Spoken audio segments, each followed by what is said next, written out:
First of all, I'd like to thank Tim for his mastery with PowerPoint. The three of us made a lot of modifications to this slideshow, and Tim, thank you very much. I'd also like to thank Al, who asked me, quote unquote, to give this presentation. I appreciate the trust he has in me. He is truly the master. This is my first presentation on this topic, and when asked, I enthusiastically said yes. So thank you, Al. So what this talk is really about is 24 hours of survival. Because as SAR, we may have to spend the night out in the wilderness. If somebody is injured, be it a subject or be it one of our team, or God forbid, there's a body, we are not allowed to leave a body unattended in the wild. We must spend the night.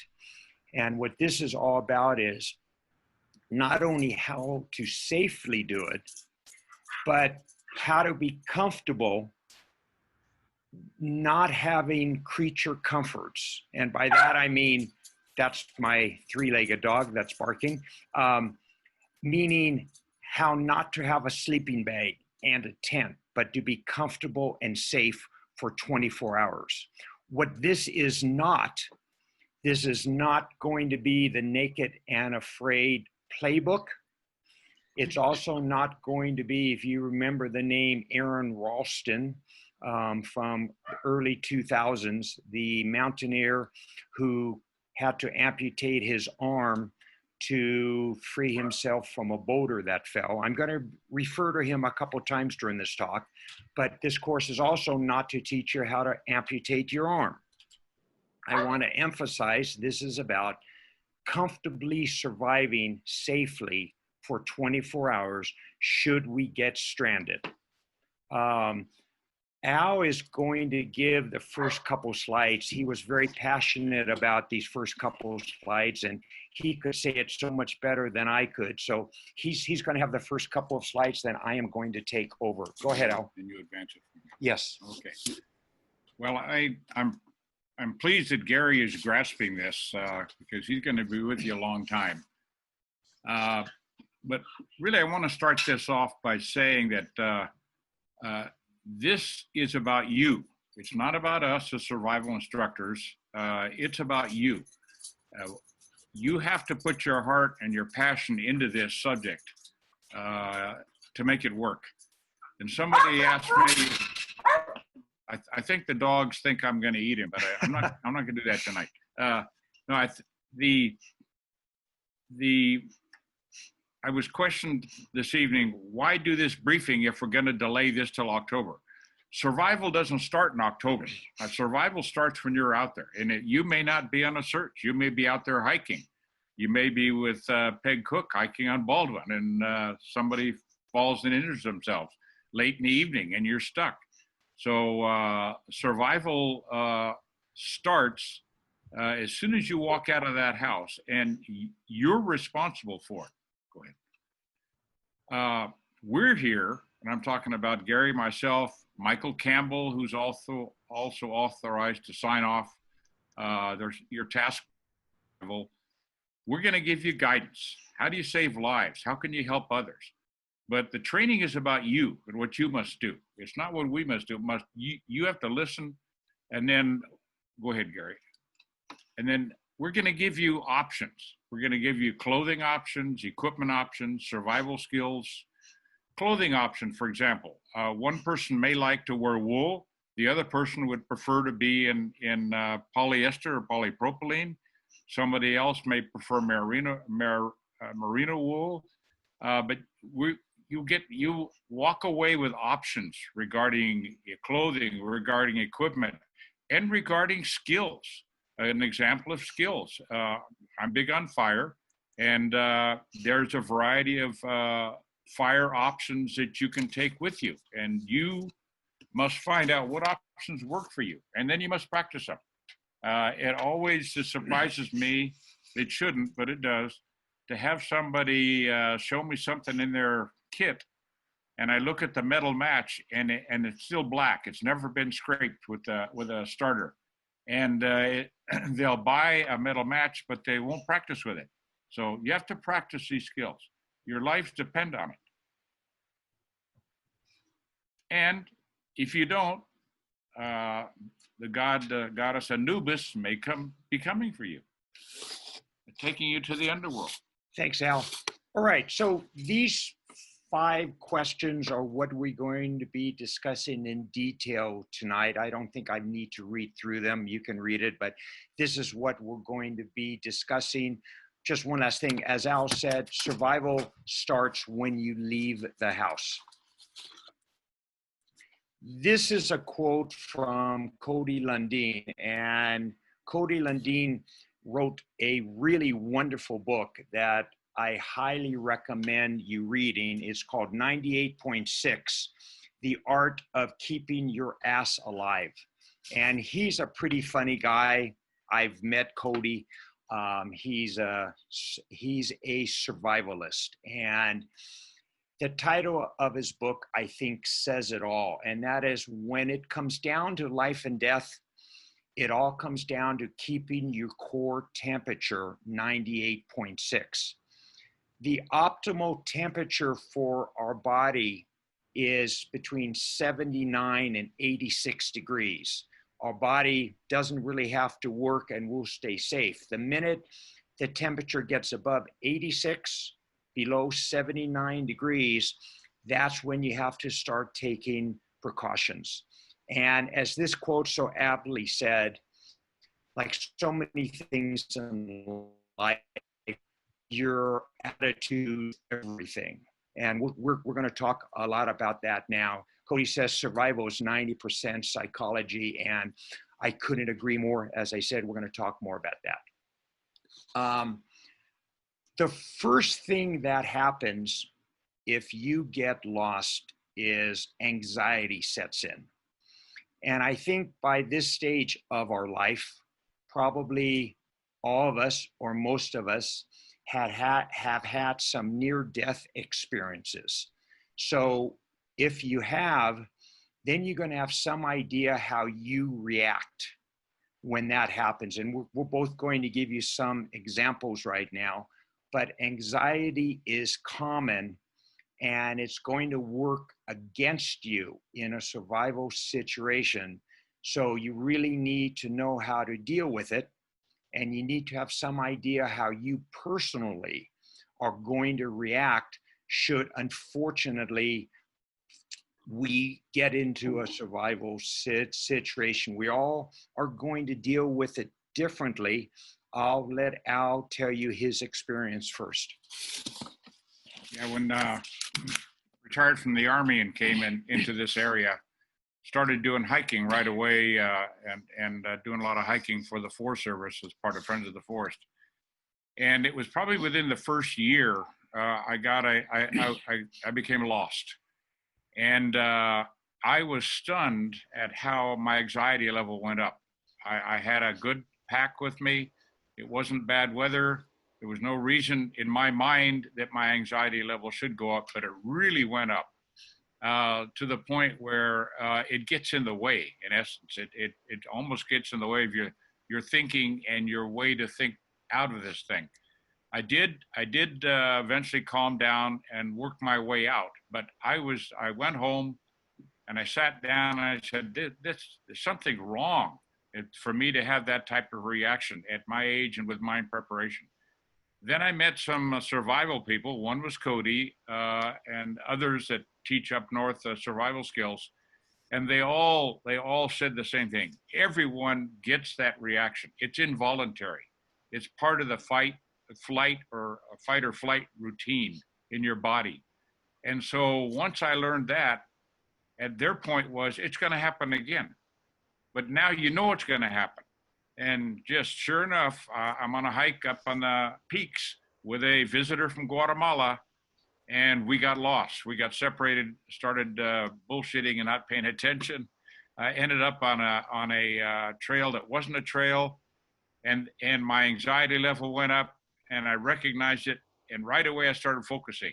I didn't tell her what was wrong, but I made a decision. At 4 o'clock, I'm going to stop hiking. I'm going to pull out the survival shelter.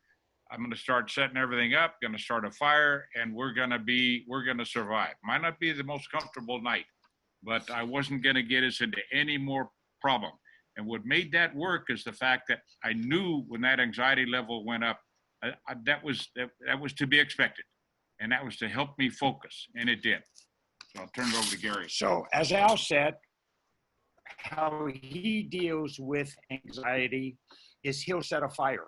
How another survivalist deals with anxiety would be dumping his entire pack out on the ground and looking to see what he can do to make his situation as optimal as possible. I've had 4 near-death experiences in my life.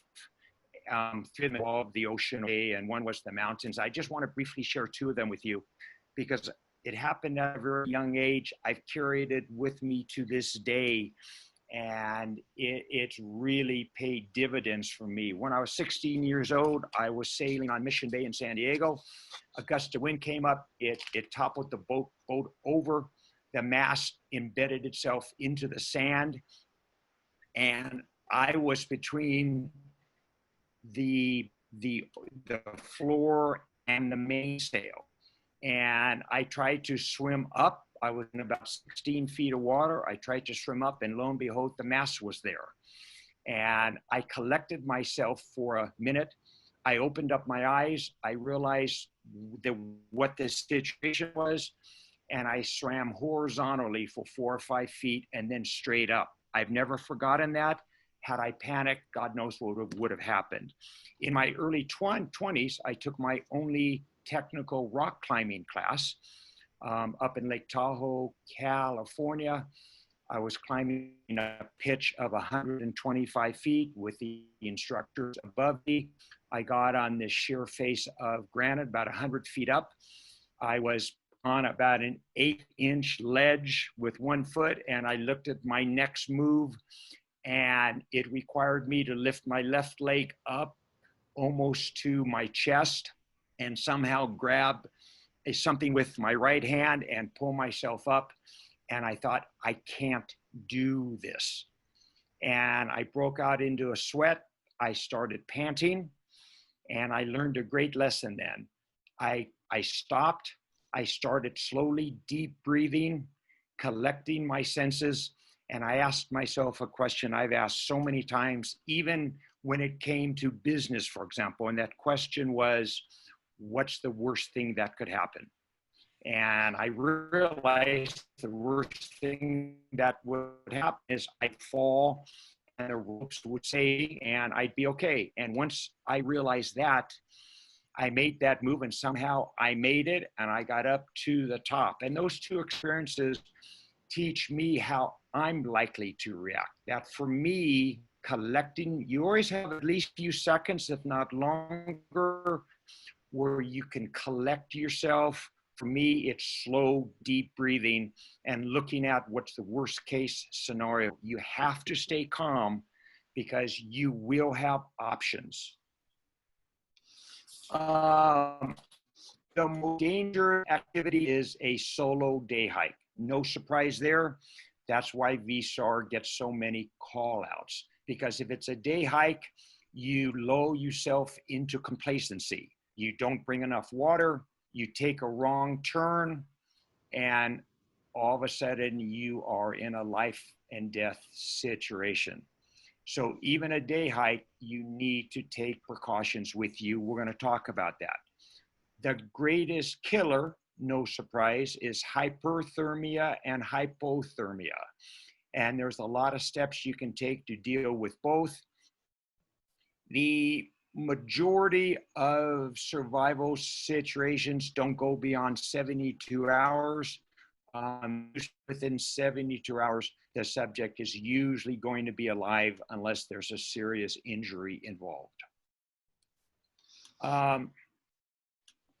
The only solution is to maintain your core body temperature.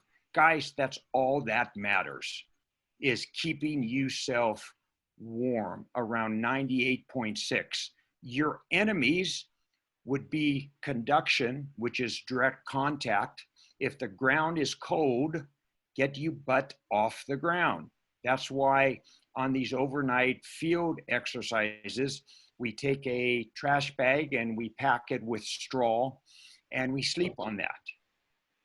Convection would be wind, currents. It would be the wind chill factor. That's a big deal in keeping yourself out of the wind. Radiation would be waves, either UV sunlight or infrared radiation, say from a fire, or getting wet. And those are your enemies, which you have to take precautions for. Your friends are the most important: clothing, shelter, and fire. And we're going to talk in depth about that. I will also add hydration. In a hot environment, you need to provide yourself shade. Sweating is our radiator. And we have big engines, if you will. We have big, powerful muscles, but we don't have the greatest radiator. And what we depend on is to sweat. That's what cools us off.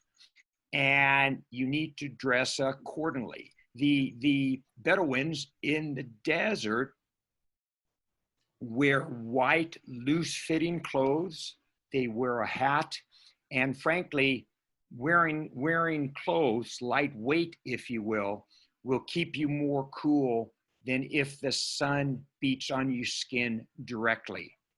And last summer, VSAR incorporated UV sun shirts that breathe a lot better than the other shirts. The other shirts we have, our standard issue, if you will, is great during the winter, but not really great during the summer. So wearing a lightweight shirt that breathes well, that allows you to sweat, that's how you're going to stay safe. And obviously being well hydrated, which I've talked about many times in front of this group. In a cold environment, retaining your body heat, and that's by wearing the proper clothing and layering, if you will. We're going to talk about that. Metabolism, digestion provides heat for the body. It doesn't replace a hat and a parka, but it does create some heat. You can shiver, you can eat, you can hydrate yourself. And hydration's important even in a cold environment, because when you become dehydrated, your blood becomes more sludgy, if you will, like ketchup. And if your blood's not flowing through your vessels well, you aren't going to be able to stay warm. And a warm microenvironment, meaning shelter and fire, which we're going to talk a lot about this evening as well. Survival training. Your first aid kit and all this survival we're talking about is helping you stay alive and helping you get rescued. Clothing, shelter, fire, hydration, you're going to hear about ad nauseum tonight, because that's what keeps you alive. But you also need to be able to maximize your chances of getting out of a survival situation. And knowing how to signal, having the right equipment to signal, and knowing how to signal can be life-saving. Who gets in trouble and why? We've seen this list before. I was a Boy Scout high adventure leader for a scout troop that my younger son became an Eagle Scout. And before we went on our 7-day Sierra Mountain trek at high elevation, we had 3 practice hikes. And guess who got in trouble? One of our leaders could not keep up with us and was dragging everybody. And I had to make the decision to tell her she could not join us on this outing. And I must tell you, she was a friend. and we haven't spoken since. But nevertheless, it kept our troops safe.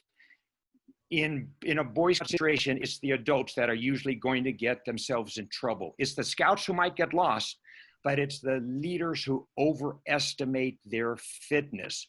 And then what can go wrong? Well, that's the first half of this list is Murphy's Law. What can go wrong will. And we all know this list. We've seen it many times already. So what's most important here is the last three: emotionally, mentally, and physically. Will you be prepared?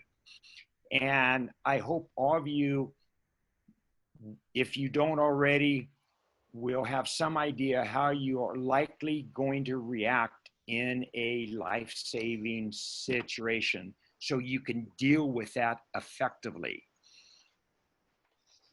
And this slide could also be entitled Guys Asking for Driving Directions, because everything fits on this slide.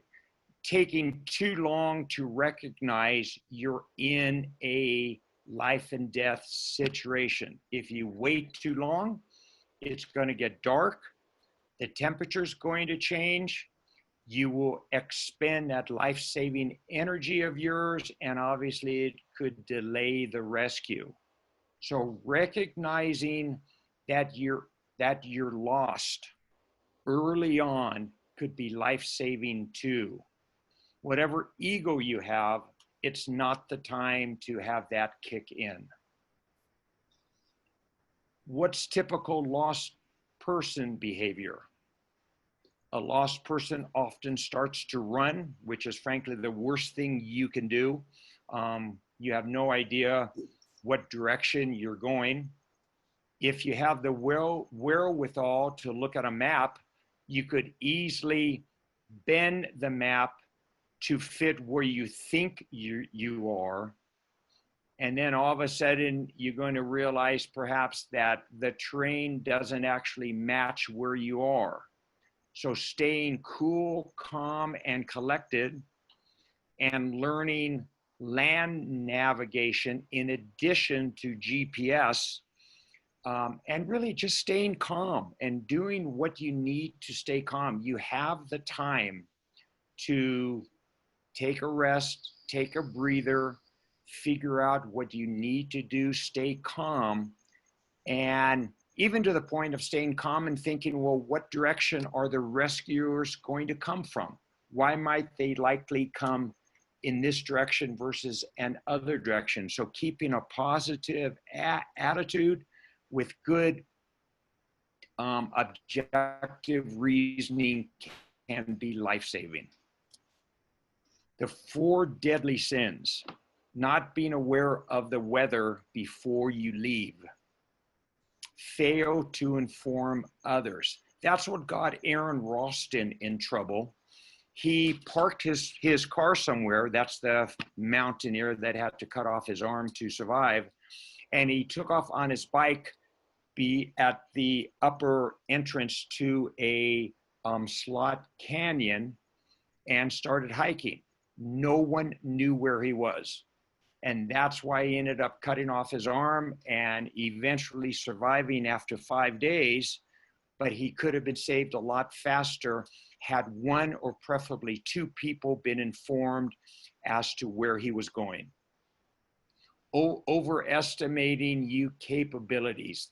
I like to think this is a guy problem more than a gal problem, but knowing what your physical limitations are is so important, and not bringing your survival kit with you, which we're going to talk more about.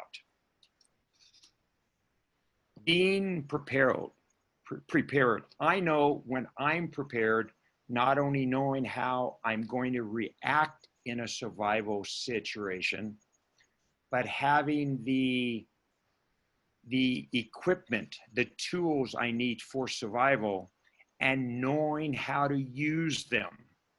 It does you no good if you have a metal match in your survival kit and you've never used it. And so you need to know, not only have a properly set up survival kit, which we're going to talk about, but you also need to know how to use those items, and you need to practice, practice, practice. And at the bottom, remember to stay put or hug a tree, stay calm, stay focused, stay positive. If you have people in your group and you start to panic, you are going to do your group no good. You're going to put everybody at risk. And as VSAR, we're going to be the leaders out there. We need to stay calm and objectively evaluate our options and how to best deal with them. What should you carry? Well, there's no absolute recipe for what you should carry. It obviously depends on the environment you're going into. In the desert, you need one set of survival gear. In the mountains, you need something different. Being aware of the season and the weather. For example, I'm very excited that we're going to have our field survival training and sleep out in October and not August. Why? It's colder. The night's going to be colder. So you have to be on your game more. We'll talk more before that outing ever occurs, looking at the weather and really fine tune what we're going to be carrying and what our equipment's going to be. But it's going to be a little bit more intimidating in October than it would have been this month. And I like that, because all of us need to be comfortable with spending a night outside in the wilderness with what we have on our back.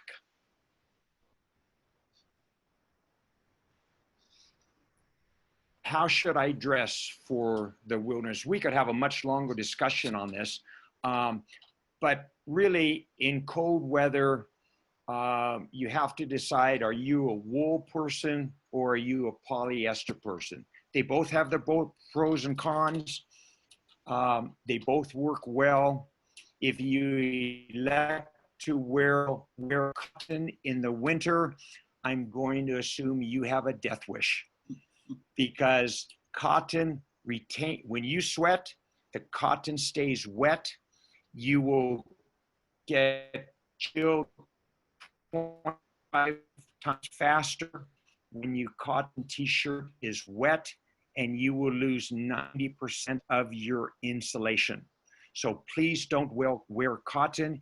Your inner layer does keep you warm, but it also wicks the sweat, and you will sweat in the winter. If you dressed appropriately, you will sweat, but that inner layer draws the sweat away from your skin. The middle layer is really the thermal layer. That's what's going to keep you really warm. It also does some wicking as well.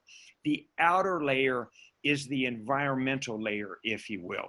That protects you from wind and rain, for example. So having a Gore-Tex or some kind of wind resistant or ideally, rain resistant, ideally rain proof is ideal for that outside environmental layer. And don't forget, you're going to lose most of your heat out of your head. So if your feet are cold, put on a hat. Let me say a few things about feet. I'm supposed to write a newsletter on foot care, but let me just say a few things about feet. Your feet, first of all, are farthest from your heart. So the circulation down there isn't going to be as good. The blood's not going to be quite as warm. And feet tend to get cold, as we all know. So what can you do about it? Well, wool socks are certainly beneficial. In addition to wool being anti-germicidal, just know with socks, the shoe around your socks will act as a vapor barrier. And your feet sweat quite a bit, as a matter of fact. Those shoes will, in essence, keep your feet wet. They will eventually keep your socks wet. Also, the compression of the shoe around the socks compresses the sock, especially the bottom of the sock that you're standing on. So your socks are going to lose some of the insulation properties that they have. And if the ground is cold via conduction, your feet are going to get colder. So what can you do? Keep your feet, your socks warm. One of the tricks I learned with my kids, I took two Sierra Club camping classes where we met 10 classes and we did snow camping. And I learned a ton about snow camping. And one of the tricks I learned in addition to igloo making and snow kitchen making. And by the way, maybe in October, there's going to be enough firm packed snow that we can have a class on igloo making. And it works. Oh my God, you go into an igloo, the temperature is going to be 25, maybe even 30 degrees warmer inside. And igloos are awesome. And if you have 3 or 4 people, you can make a great one, but that's not likely to happen in Mingus Mountain. But keeping your feet warm, new socks, not shoelaces a little loose. Also, spraying your feet with deodorant will keep your feet from sweating. I learned that when I was snow camping. Using, and I still do, when I get called out in the winter on VSAR, believe it or not, I will get a deodorant and spray my feet before I put my socks on. And it helps. Also, it helps to have 2 new pair of wool socks in a Ziploc bag in the winter to keep in your pack, because the last thing you want to do is you allow your feet to get cold. And remember, if your feet are cold, put on a cap. And don't wear cotton unless you have a death wish. I included this slide because 2 weeks ago, my wife and I were walking one very early Sunday morning on Marge's Draw up at the top of Schnebley Hill, about a mile in. We came around the corner and guess what we saw just right alongside the trail? A rattlesnake. I believe this is a Mojave rattlesnake, one of the most venomous snakes in the world, because it has both a neurotoxin and a hemotoxin. As a veterinarian, when we started seeing dogs not responding to rattlesnake treatment, the antivenom, we started to have more dogs dying than we used to. And it turns out in many of those instances, it was from the Mojave. So it's a real deal. Fortunately, this snake started to hiss. And when we got about 2 feet away, I think you can see in this picture, his head's about 4 or 5 inches up off the ground. He was not a happy camper. We stopped immediately and went sideways, and then I snapped some pictures. Tim, and I think Jill has them, but I've been on some grid searches with Tim where he was wearing these turtle skin gaiters, and these are snake proof. They've got Kevlar in them, and they're not cheap. They're about $160. But I've always felt on grid searches, in addition to having a stick that you can kind of move around the ground in front of you, when you're bushwhacking, investing in these might be a real good idea. As we were walking down the hill, we told a couple of hikers about the snake. And lo and behold, one of my biggest pet peeves in the world was his jogger came running towards me, and we tried to get his attention, and he had earbuds in both ears, listening to whatever tunes he was listening to, oblivious to his surroundings. I have no idea what happened to him, but that's why you don't wear earbuds, especially on the trail or in traffic. You need to stay aware of your surroundings. What do you take with you? Well, you take things that mitigate your shortcomings. For example, I'm not going to yell in a survival situation. My voice is only going to last so long. That's why you take a whistle. It's louder and you can continue to use it without exhausting yourself. And when you yell, you're going to dehydrate yourself. So you take the equipment with you to mitigate the shortcomings you have. Save your energy. Are they simple to use? Let's spend a minute and talk about gross versus fine motor skills. Cody Lundeen strongly believes that everything in your kit should be gross motor skills. The difference is gross motor skills would be your big muscles if you're running and kicking and jumping. Fine motor skills would be hand-eye coordination, threading a needle, if you will.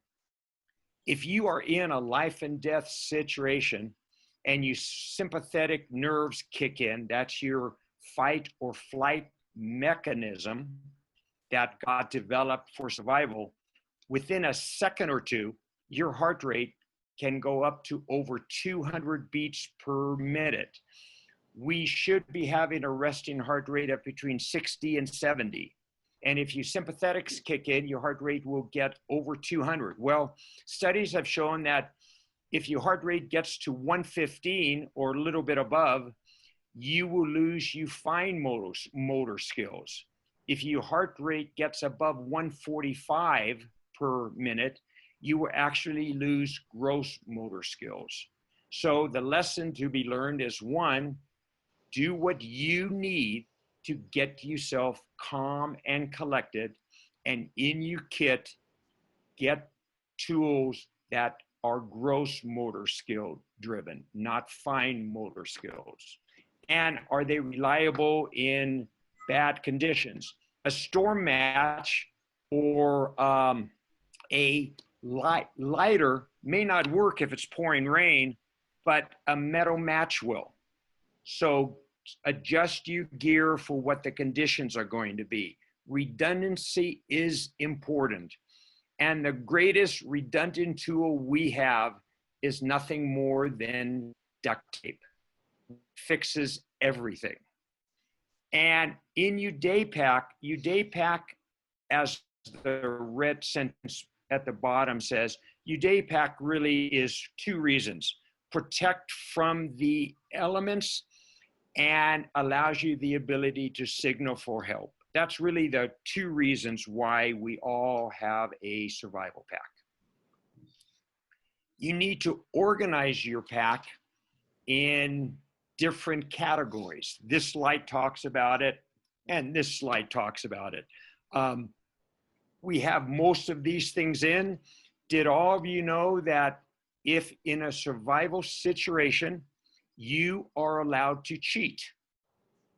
Cheating's okay in a life and death situation. For example, hand sanitizer and insect repellent is high in alcohol. So if you need to start a fire, forget the bow drill, forget maybe even a lighter, get the hand sanitizer or insect repellent out to wet the tinder and then start the fire. It'll be a lot quicker to start. And tinder would be very small sawdust or little twigs. And starting a fire, we'll talk more about.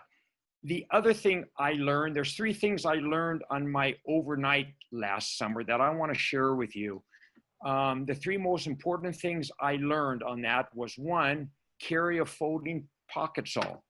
That's in my pack every day, because if you do need to spend the night out in the woods, a pocket saw allows you to cut the wood into appropriate lengths. So you have wood fuel to keep the fire going. Secondly, anybody can start a fire in the environment we have today, but how are you going to start a fire if it's raining and the wood's wet? The second thing I learned was invaluable. When you harvest wood, You don't harvest wood off the ground because that's more likely to be damp. Today, it doesn't matter. Any dummy can start a fire today, but in colder, wet weather, don't harvest wood off the ground. Look for branches on a tree that are vertical. And because if it's vertical, it's less likely to have retained water. Cut the branches with your pocket saw, maybe 12, 14-inch lengths. Quarter that wood, because the heart of the wood's going to be the driest. You quarter that, you take your knife and you use that to make tinder, to make very thin shavings. That's what's going to be dry. And the third critical lesson that I learned on that sleep out was when you harvest wood 50 or 100 feet away from your campsite. Why? Because in the middle of the night, if you misjudge how much wood is going to be burning, and part of the experience in the overnight field trip is you need to keep a fire going all night long, is you can go out and get wood around you in the middle of the night isn't the time to trip and fall and go out 100 feet to harvest wood. So don't harvest it around your immediate campsite. That's your fuel if you get stuck. And you can organize it in health, signal, and navigation. Having a first aid kit is great. We've added a couple of things to it, which I don't know have been passed out yet: self-adhesive tape and a triangular bandage. You need to know how to use your first aid kit. Some of you already do. I bet a lot of you don't. If you have any questions, feel free to ask me anytime. As far as cell phones are concerned, cell phones have a double use. We had a rescue several months ago where the fellow used his cell phone as a signaling device. And I think it was Bob Schumann and someone else he was with who saw that and was able to save him that way. One of the things we met about redoing the survival checklist, and one of the things we want to add to that survival checklist is a battery charger for your phone. How many times have we had a lost subject who says, I'm running out of battery power? So we lose contact with them. So a small battery charger is something we should all be carrying for our own survival, not for a subject, but for our own survival, making sure we have cell phone coverage, really important. And of course, extra batteries. Sustenance, metal cup. You all know you don't drink snow. Great way to become hypothermic. You use a cup, not only say to give water to a subject, but you use it to melt snow before you drink it. A rubber tube, if you're in the desert, for example, or I guess even in the mountains and there's no water around, there might be some water in a crevice, a crack between two rocks. And we know of someone in a survival situation who happened to have a rubber tube about 24 inches long that was able to place that down a crack or split in a rock and suck some water out of it. Very important. And you see under special needs, repair. In my mind, the only repair you need is to have duct tape handy. Medication. If you're going to be out for a night, why carry just enough medication for the number of nights you're going to be out? Why don't you carry medication for 2 or 3 nights past the projected time you're expected to return, especially if this is life and death medication? Carry enough.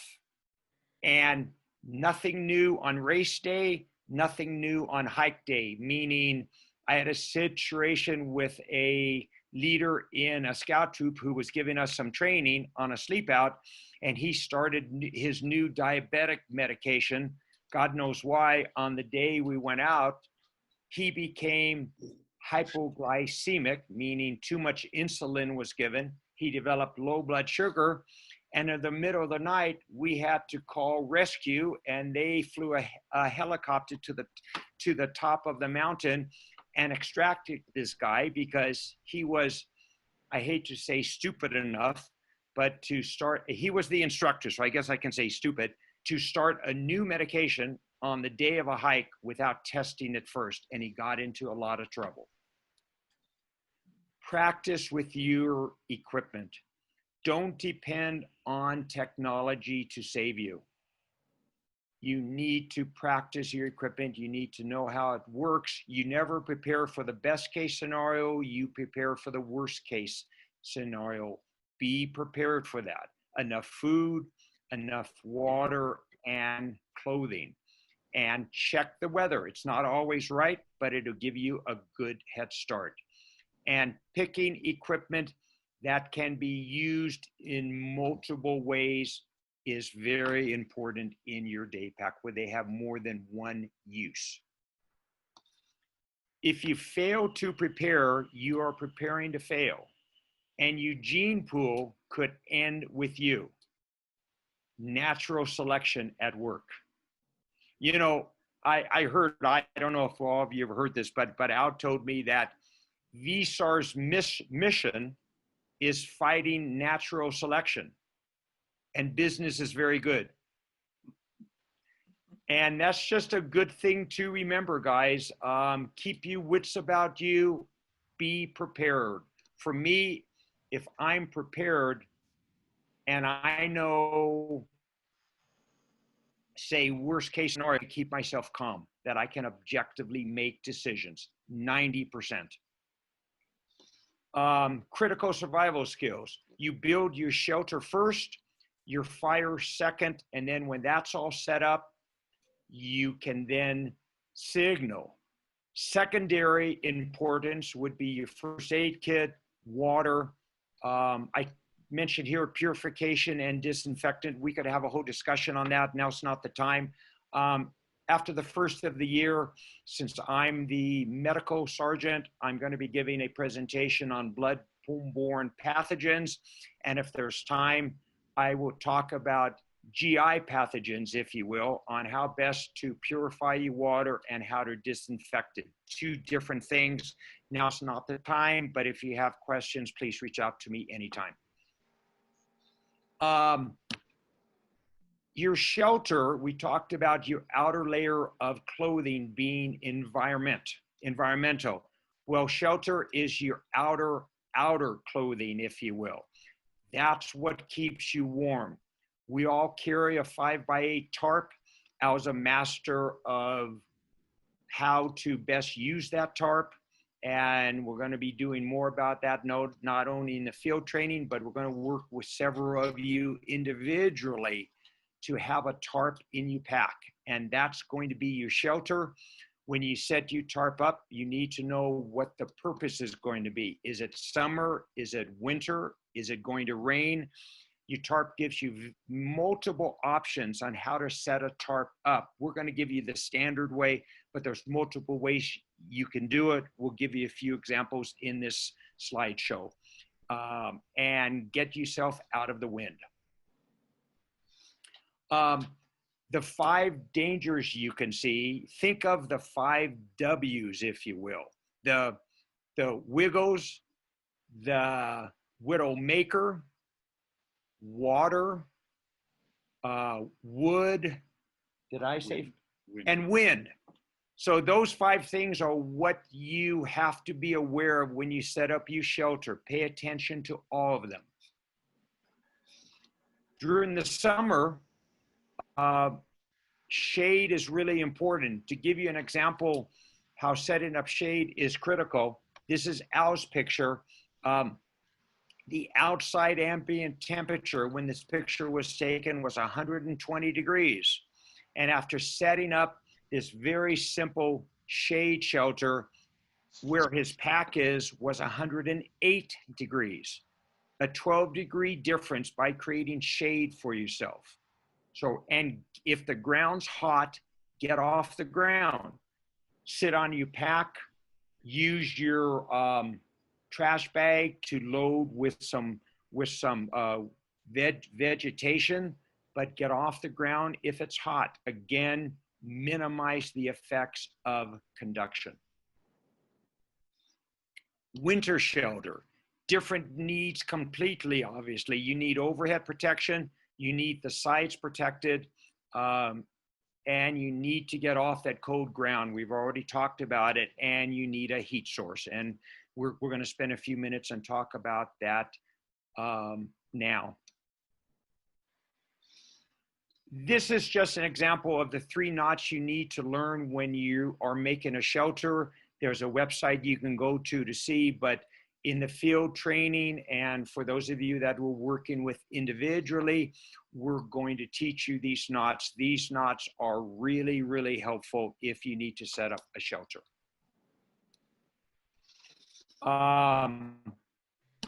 So that's Al's thing, as we all know.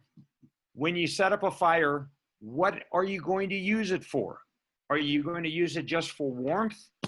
Are you going to use it to signal? Are you going to use it to cook, repel insects? Once you figure out, or once you know what you build in your fire why you are building your fire, excuse me, you can then build your shelter and your fire around that indicated use. And when you locate in your shelter, obviously safety is the most important, but look at availability of fuels. If you're going to have a fire, you're going to want to set up your shelter where there's plenty of wood, out of the wind, in a relatively dry area. Duff is decomposed vegetation, which will again keep you off the ground. Wood would make really good tinder to start a fire. And you want to start that fire early in the day so you have time to get it going. Talk about duff for a minute. Al wants to add a couple of things about duff. Yeah. Duff is something that you really have to watch for in the high country, ponderosa forests, because if you don't clean the ground around where you're going to put your fire, or you don't put a cover over there like your aluminum foil, if heat gets hot enough into that duff, it will ignite and it will spread under the ground. And it can spread for weeks and you'll never know it. You'll walk away thinking everything's fine, and a week or 2 weeks later, that duff will have penetrated another root system, and all of a sudden a forest fire starts. So you definitely got to make sure you're protecting your fire from duff. Thanks, Al. I did not think of that. Thanks for bringing that up. There are different types of fire. Raised fire would be just on some rocks. Enclosed fire would actually be, say, a fire pit at the beach, a metal trash can, teepee, where you have it.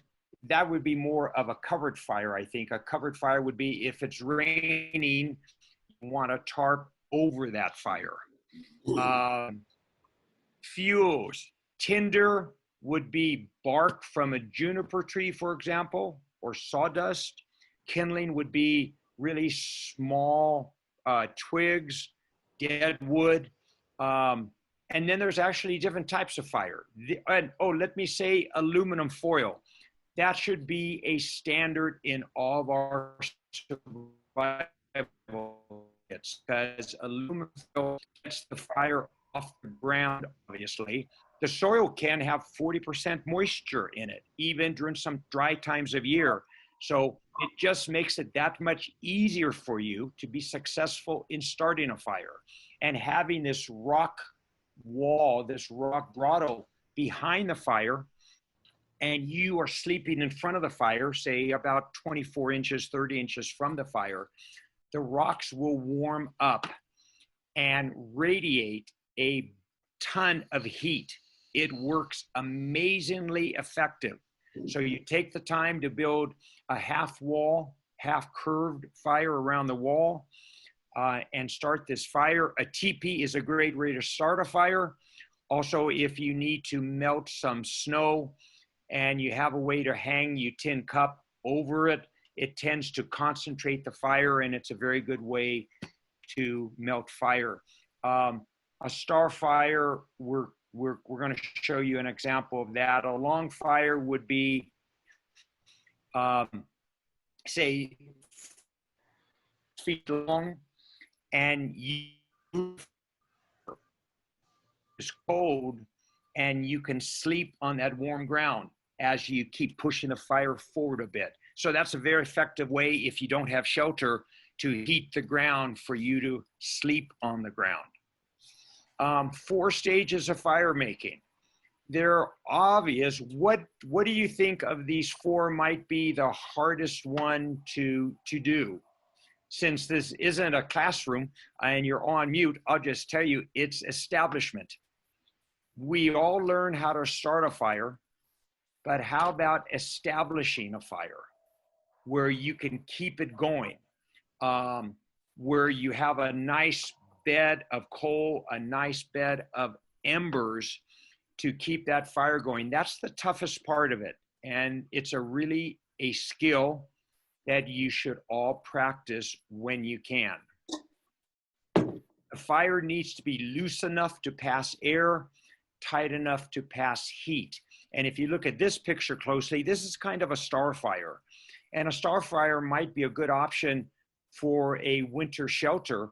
You could, instead of this teepee fire, you could have a star fire where the branches, once you get your fire established and you want to maintain it, you could have some pieces of wood that might be 18 inches long, and with the rock wall behind you, you can't do it. You can't have an actual star, say 5 logs, but on the sides and closest to you, as the night goes on, you can just continue to push those logs into the fire to keep the fire going all night long. A nice little trick if you're trying to keep the fire all night long. A star fire would probably be a very good option. Ignition methods. We've all learned most of these. Again, anyone can start a fire if on a day like this, but if it's wet, we already talked about how to harness fuel, but what ignition method should you use? That's why we learn cotton balls soaked with as much Vaseline as you can possibly get into the cotton ball. One cotton ball will burn up to 10 minutes. And in wet weather, that's huge. And what burns in wet weather? Resin and rubber, if you happen to have it. If you can find it, burns best. But trying to harvest dry wood, again, we've already talked about how best to do that with cotton balls would be ideal. When you're out hiking, you should really carry 4 methods to start a fire. That's 4 methods to start a fire. 2 primary methods, and by definition, we mean primary, something that creates an instant flame. A lighter, storm matches would be primary ignition. They're going to be the fastest way to get a flame going. Secondary sources would be a metal match, for example, or steel wool and a battery would be the secondary methods. Al prefers a metal match, and I really do too. It takes some practice to get good at it, but that's the most reliable. It's also very effective in weather. Which woods are best? We're not going to spend a lot of time on this, but you've got softwoods, medium, and hardwoods. If you have the good fortune to have all those around you, it's nice to know mesquite, which is at the bottom of this picture, is going to burn for a long time. At the top of the picture, we probably have some bear grass and with the stalk, and that's a great wood to low density wood to get the fire going initially. Critical skills, just a couple fire tips. Keep your wood dry and harvest your wood from vertical branches once again, and quarter it and use the heart of the wood to start your fire. Heating rocks, I will tell you, when we go to our field survival training, And if it drops down to 30 degrees and you have a good fire, and we will help you establish that good fire with a grotto and a shelter, you will be warm. Last year, my wife Laura was in VSAR, but she decided it wasn't quite a good fit for her. And we, instead of having our own shelter, we shared one shelter in the middle of summer. And I got to tell you something, the person who was closest to the fire was warm, and all night long, whoever was sleeping, and guess who got stuck between her body and the fire, or behind her body, was me. It got cold. So set up your own shelter for it, and it is a very effective generator of heat. And again, don't harvest the fuel right around the campsite. Go off 50 or 100 feet and gather that wood. Gather as much wood as you think you need to keep a fire going all night long, but as backup, make sure there's fuel immediately near your campsite. These are the three things that matters: proper clothing, knowing how to set up a shelter, knowing how to start a fire. I might add hydration too. That's very important. But this is how you maintain your core temperature. This is how you stay safe.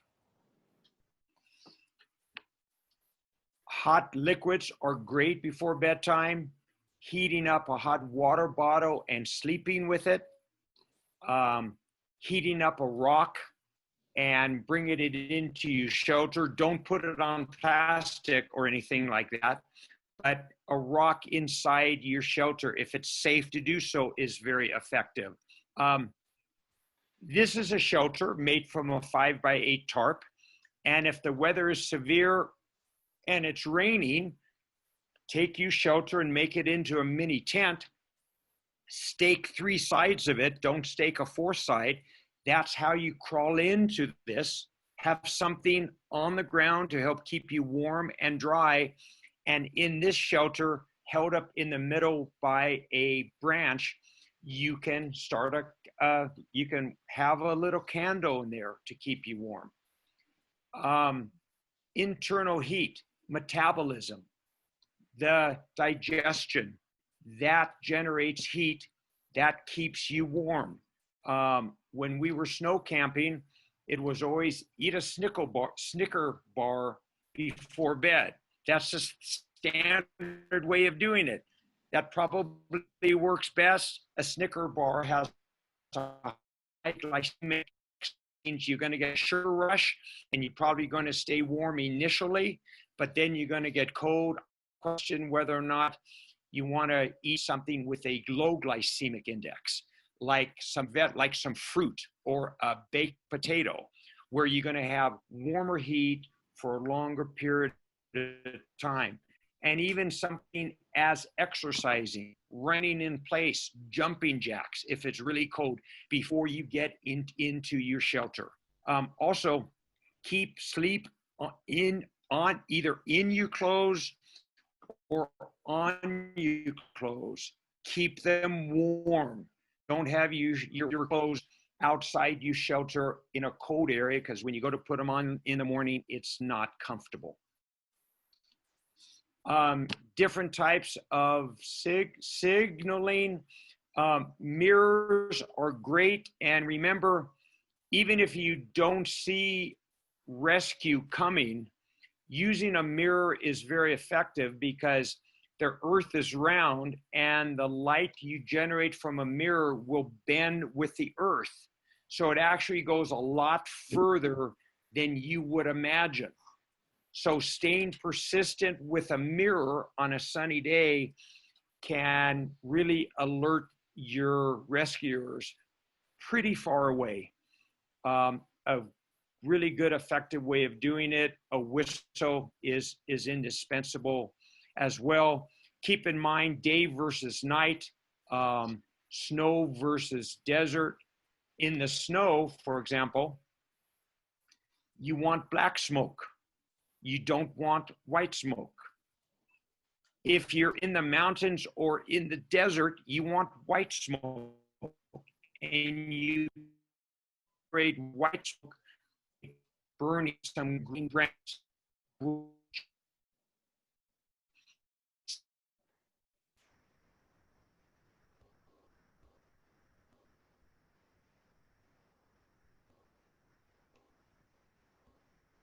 And black that you're in distress. And there's two. One is by 40 feet. How to make your symbol a lot larger than you think. An 8 feet single line.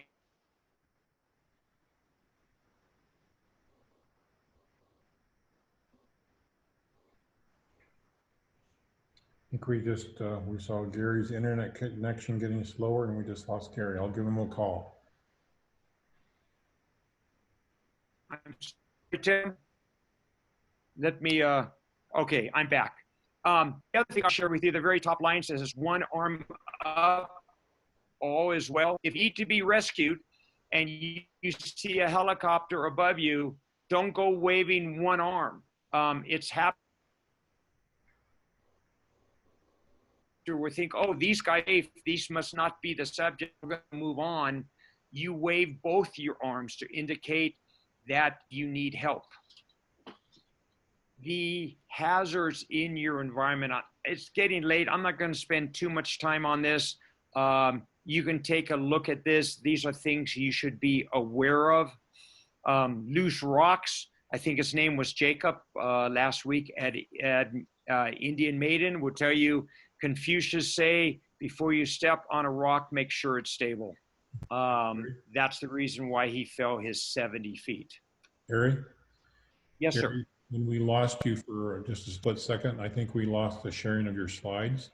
So if you'd like them to see the slides, you just probably have to unshare and then reshare again, I guess.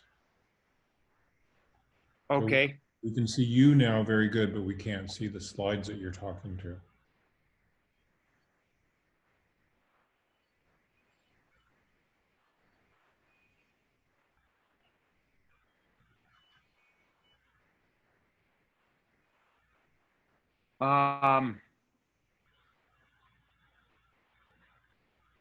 Tim, I think Gary's losing his internet.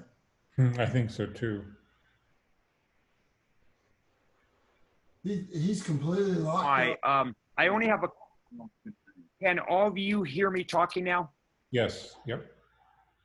You can, okay, let me go back. You can hear me. This is where I think the one minute on can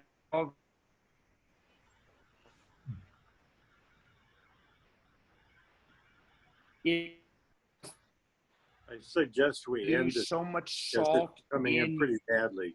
Yeah, I'm only Okay. hearing only every other word. Yeah, I'm hearing almost nothing. Okay, hold on, guys. Is this better? Well, so far, yes. And all of you hear me now? I just went from outside to inside the house where reception is usually better. Is this okay? It's actually good now, yes. Okay, I just went inside. So what I want to mention is Although you are in the hyponatremia. dark. I'm sorry? Now you're in the dark. Okay, boy, you guys are making it tough on me. Okay, hold on. This Is is it called better? this is called survival with Zoom. Yeah, absolutely. This is called being internet challenged. This is said we got to go back to butcher paper. Al says we got to go back to butcher paper. Right on, Al. I can't agree more. Hyponatremia. That is when you sweat excessively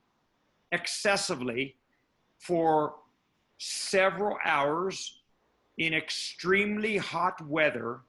You sweat a lot of salt. And the salt balance in your bloodstream is very tightly managed. It's critical. And hyponatremia means low salt in the bloodstream, meaning you're only drinking water, you're not eating, and you're not taking in electrolytes. You can get hyponatremia. It is life-threatening. I think it's really rare in Sedona. In the Grand Canyon, they have more hyponatremia episodes from what I know than any other place in the world. People aren't acclimated well. They get out of their air-conditioned cars. They go down into extreme heat in the summer. They exert themselves excessively and they're only drinking water. You can get yourself in trouble. If you're urinating a lot, it probably means you may have hyponatremia, because if you dehydrate it, which you can easily confuse hyponatremia with dehydration, and they're different. If you're not urinating, then you may well be hydrating. If you're urinating a very clear colored urine, remember urine never lies, as I've talked about in the hydration lecture, you could be hyponatremic. The moral of the story is, you're gonna sweat. Sweat is what keeps you cool, but that's when you may wanna bring out your electrolytes and make sure you're eating, preferably salty foods, and you won't get into that situation. And the one thing I wanna mention here is, do not drink urine. Well, I added that question mark myself, because you actually can drink urine. Urine is 95% water, 5% toxic metabolites. And what was it, 6-8 weeks ago when we had that young guy that was in Sycamore Canyon overnight, and I believe he walked out, he drank his urine. Aaron Ralston, the mountaineer who cut off his arm, guess what? At somewhere around day 4, day 5, he started drinking his urine. So it's not something I would recommend, but know if you drink urine, you could do it for a day or two, and certainly not longer than 2 days. You should be drinking urine. Don't even think about it past 2 days, but short term, it can be life-saving. Always bring more water than you need, 3 to 5 gallons per person. Obviously, at 8 pounds a gallon, you're not going to carry that much water, but maybe you can keep it in your car and do day hikes. The other thing to remember is you always hike from water, not to water. And what that means is you carry enough water for the hike you have planned. You also fill up with water. You drink a lot of water before you leave. You hike from water, never to water. And acclimate to the heat. In June, I wrote a newsletter about acclimating.